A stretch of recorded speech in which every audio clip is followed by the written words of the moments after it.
Hi everyone, welcome to today's video. I'm Mary Felling, physical therapist, and today I'm going to be taking you through some advanced Kegel exercises. We've got two techniques on the book for today, and these are devised by, or have been devised by, Hilda Hutcherson, MD, wonderful OB-GYN who has really done a lot for women's pelvic floor health and women's health in general. Two things you want to be able to do before you start is, one, make sure you've already watched my first Kegel video.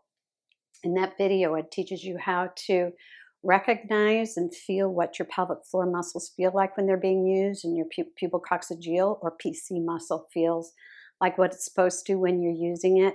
And two, it helps you really to isolate out those muscles so that you're not using your glutes, your abs, or your inner thighs. You will notice you do use a little bit of those accessory muscles. That's normal, but you just don't want those to be the overall riding kind of contraction that you're using when you do your Kegel muscles. All right, let's get started. So the first technique we're going to do is to add some rapid contractions. So let's say my hand is the pelvic floor. You're going to do 5 contractions and relaxes in a 5-second period. So it looks like this: 1001, 1002, 1003. So you're contracting, relaxing in 1 second. It's not contract for a second, relax for a second. So you've got this technique down. Contract and let go of those PC, pelvic floor muscles, within 1 second. And you want to do that for 5 seconds. You take a short break, 3 or 4 seconds, let the muscle recover. All muscles have to recover after they're used. Then you're going to do another set of 5 seconds, then a short relaxed time, and then you're going to do another set of 5. Once you've been able to successfully do 5 seconds of the contract relax for 2 or 3 sets, your goal is to get to 20 of those in 20 seconds.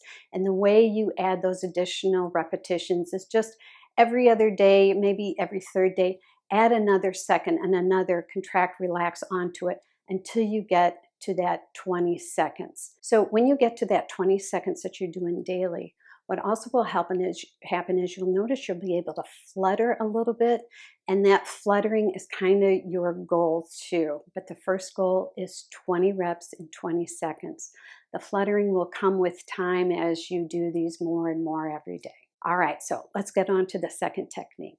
This technique is a real muscle builder, and I like this because it does really improve the strength with endurance. That's what's important with the muscle. It's not enough that you can lift 10 pounds and come back down with a bicep curl to increase your bicep muscle.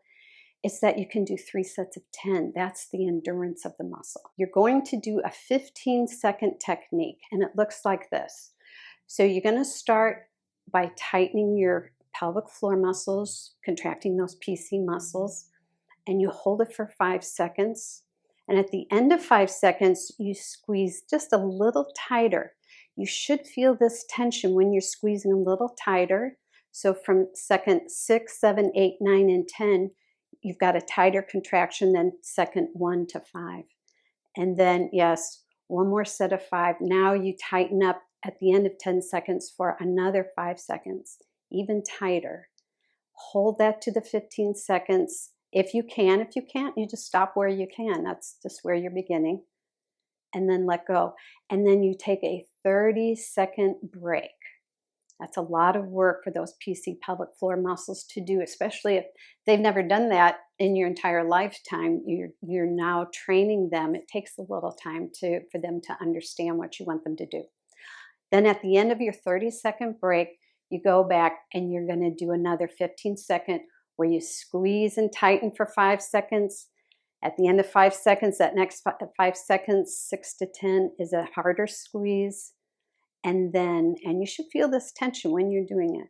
And then that next 5 seconds, that last 5 seconds is even tighter. And you hold on for dear life to that 15-second, let it go, and rest for 30 seconds. And then you do a final set of those.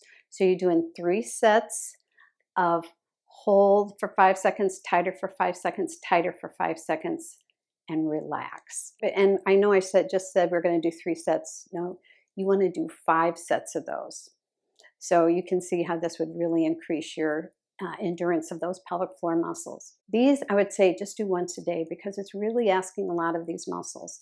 And so just like any other muscle, you don't want to overdo it, strain, be sore from doing it. As you do this every day, even if you can't do it every day, do it every other day, you will start feeling stronger and stronger. You'll notice that after a few months, you're standing straighter. Pelvic floor health helps the whole pelvis. And then when the pelvis is helped, that helps your spine and helps your back. All right. Thank you so much for joining me today. If you haven't already, I invite you to subscribe to my channel here. And then you get notified every time a new video comes up, and you can continue taking care of all parts of your body so you can continue living a pain-free and active lifestyle that you deserve. Thanks again for joining me. I'll see you in our next video.